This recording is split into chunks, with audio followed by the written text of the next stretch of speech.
aleluya. Vivo estás, Señor Jesús. Aleluya, aleluya. Para siempre eres la luz. El Señor esté con ustedes. Evangelio de nuestro Señor Jesucristo según San Lucas. En aquel tiempo se reunieron miles de personas, hasta el punto de atropellarse unos a otros.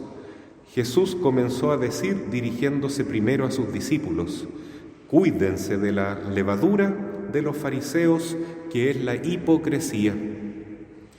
No hay nada oculto que no deba ser revelado, ni nada secreto que no deba ser conocido. Por eso, todo lo que ustedes han dicho en la oscuridad será escuchado en pleno día, y lo que han hablado al oído en las habitaciones más ocultas será proclamado desde lo alto de las casas. A ustedes, mis amigos, les digo, no teman a los que matan el cuerpo y después no pueden hacer nada más. Yo les indicaré a quién deben temer. Teman a aquel que, después de matar, tiene el poder de arrojar al infierno. Sí, les repito, teman a ese. ¿No se venden acaso 5 pájaros por 2 monedas? Sin embargo, Dios no olvida a ninguno de ellos. Ustedes tienen contados todos sus cabellos.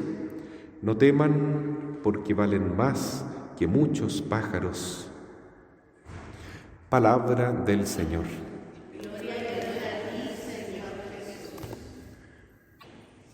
Queridos hermanos, muy hermosa la enseñanza que hoy día nos da Jesús, que cuenta el evangelista Lucas.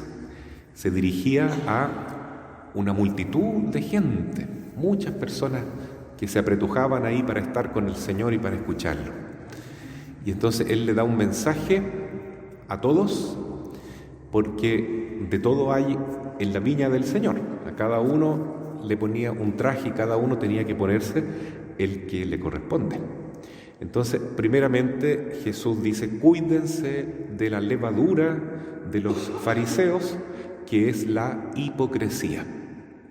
Esto es muy delicado porque uno puede ser religioso en el sentido de amar a Jesús o pensar que lo ama, venir a la iglesia y sentirse católico, vivir la fe, pero en el fondo de su corazón uno está más apegado a sí mismo que a amar a Dios. Y eso es una hipocresía, porque uno debe amar a Dios sobre todas las cosas y vencer el propio egoísmo.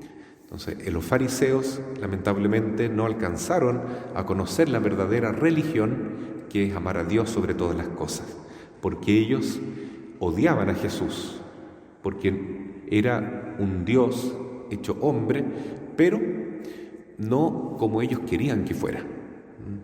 Un Dios que llevase al pueblo, ¿no es cierto?, a una plenitud de poder, de prosperidad, de fama, de gloria, mucho más importante que los mismos romanos. Entonces ellos pensaban con categorías mundanas, con mucho orgullo y mucha sabiduría de este mundo, pero que no agrada a Jesús. Esa es la levadura de los fariseos. Y después Jesús insiste, dice: cuidado con las malas intenciones. Uno puede estar en la iglesia, pertenecer a una comunidad católica, cristiana, y pensar que este de aquí del lado no vale nada, este de aquí me cae mal, este que se cree, dice que es religioso, pero en el fondo yo creo que se va a ir al infierno. Entonces, a veces uno tiene un pensamiento tan malo, hermanos, que ofende a Dios con esa hipocresía, con esa mala intención. Y es un pecado muy común, ¿cierto? Uno parte la misa pidiendo perdón de esa manera: confieso que he pecado de pensamiento, palabra, obra y omisión. Pero uno peca mucho en el pensamiento, ahí en ese lugar donde, como se dice, la imaginación es una verdadera loca, que a veces uno, si no la controla, entonces comienza a pecar. Entonces hay que ver qué intenciones tengo yo para vivir mi fe. ¿Realmente amo a Dios? ¿Quiero alabarlo de corazón? ¿Quiero adorarlo? ¿Quiero entregarle mi vida? ¿Quiero agradecerle por sobre todas las cosas y pedirle perdón porque soy muy fallero, muy pecador? Y sobre todo confiar en Él. Bueno, esas intenciones buenas se dan en el corazón y todo eso algún día florece. El corazón, el pensamiento, la mente humana es como un jardín que, dependiendo de los pensamientos que uno permite, después se nota eso en las obras. Todo eso se nota hacia afuera. En otro lugar dice Jesús que en la boca abunda lo que existe en el corazón. Entonces, por eso Jesús dice también que todo lo que está oculto se va a saber. Todo lo que yo he pensado en mi corazón internamente alguna vez se va a hacer público. No hay nada secreto que no llegue a conocerse, inclusive a proclamarse desde todos los tejados. De hecho, por lo menos en el juicio final, cuando el Señor resucite vivos y muertos, todas las intenciones ocultas van a salir al aire. Todo lo que uno hizo escondido, pensando de que nadie lo miraba, todo se va a saber.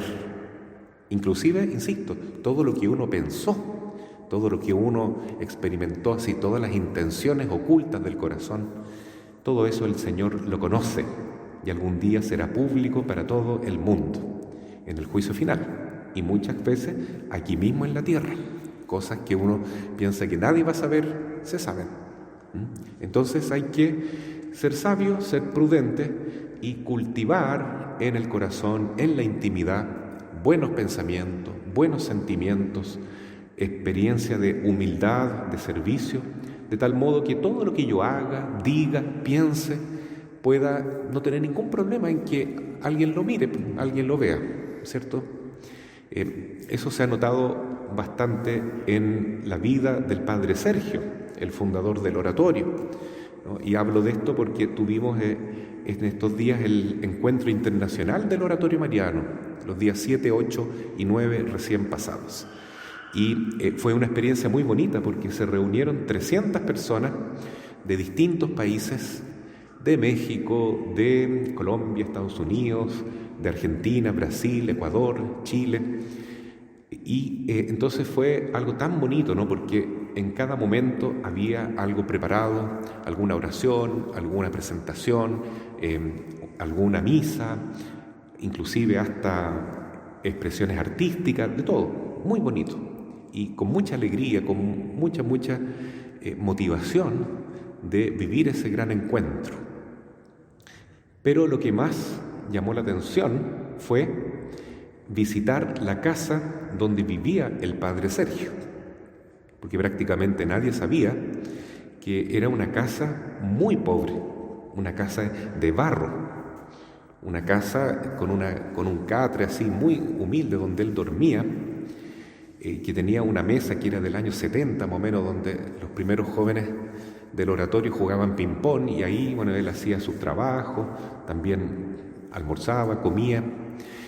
Y el Padre, en los últimos años de su vida, en las últimas décadas de su vida, sufrió muchas enfermedades, muchos dolores, pero siempre estaba alegre. Entonces le preguntaban, ¿y cómo está, Padre? El cuerpo no anda bien, pero el alma está contenta, decía. Y era verdad, se le notaba la alegría. Y entonces, ¿qué quiere decir eso? Que la intención de su corazón era buena. Y la gente que entró a esa casa lloraba de emoción al ver cómo vivía el padre fundador del oratorio, que a lo mejor no era tan, digamos, famoso, no llamó tanto la atención, así desde el punto de vista público, humano, no tenía ese prestigio que a lo mejor han tenido tantas personas, incluso dentro de la iglesia. Pero ahora se ve cómo realmente él vivía.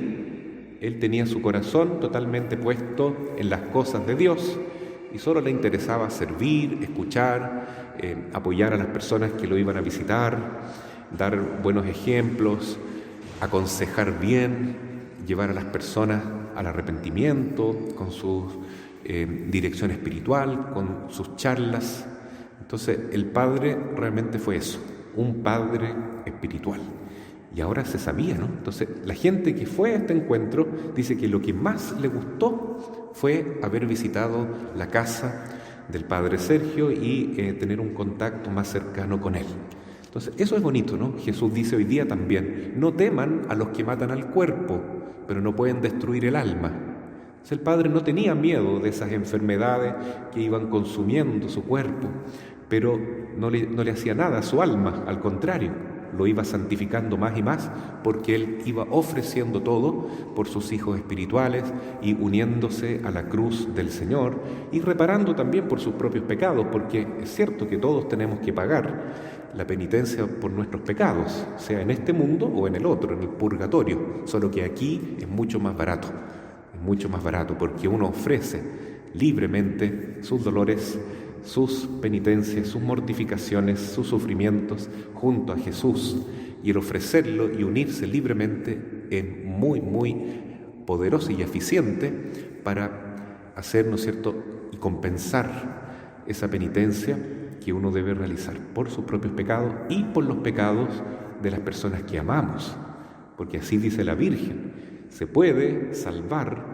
co-redimir, es decir, ayudar a Jesús a salvar muchas personas, muchas almas que están en pecado mortal, que se están dirigiendo con su vida hacia el infierno, o sea que si se mueren, se van a la condenación eterna, pero se puede ayudar a salvar a tantas personas, a tantos hermanos que van por mal camino, cuando uno ofrece esa oración, ese Santo Rosario, esa adoración al Santísimo Sacramento, ese momento de silencio ofrecido con tanto amor a Dios por esas personas que amamos, pero que no están por buen camino, pero que por nuestra oración y por nuestra mortificación, unidas al sufrimiento de Cristo y de María, muchos podrán salvarse.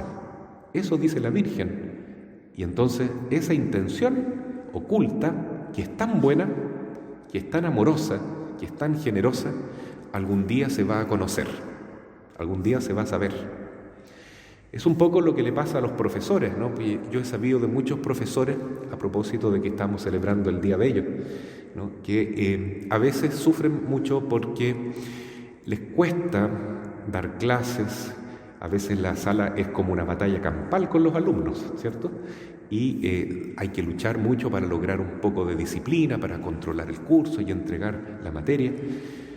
Pero en ese esfuerzo, en ese sacrificio del día a día, de preparar las clases, corregir las pruebas, acompañar a los alumnos, hay un esfuerzo, hay una dedicación que muchas veces no es valorada por la comunidad, ¿no es cierto? No se valora el real esfuerzo y sacrificio de los profesores.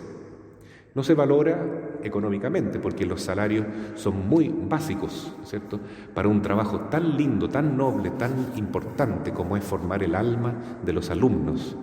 No se valora muchas veces por parte de los mismos apoderados ni los mismos alumnos que están siempre como contra, ¿no es cierto?, esa actitud contra. El profesor es el viejo de esto, la vieja de esto, dicen a veces los niños, ¿no? Pero no es eso.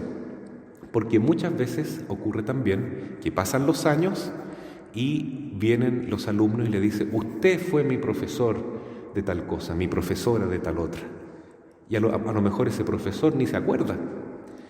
Y yo quiero agradecerle por los ejemplos que me dio, por las enseñanzas que me transmitió, porque eso marcó mi vida, me marcó. Y nunca se olvida de su profesor, de su profesora.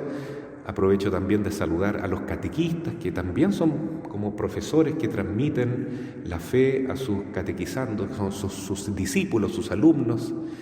Y eso, aunque no se ha pagado bien en este mundo, algún día será reconocido. Si no en este mundo, al menos en el otro. Porque no hay nada más bonito y más importante que ayudar a Jesús a extender su obra de amor, su misión de llevar la verdad, la fe, la esperanza, el amor a los demás. Así sea. Amén.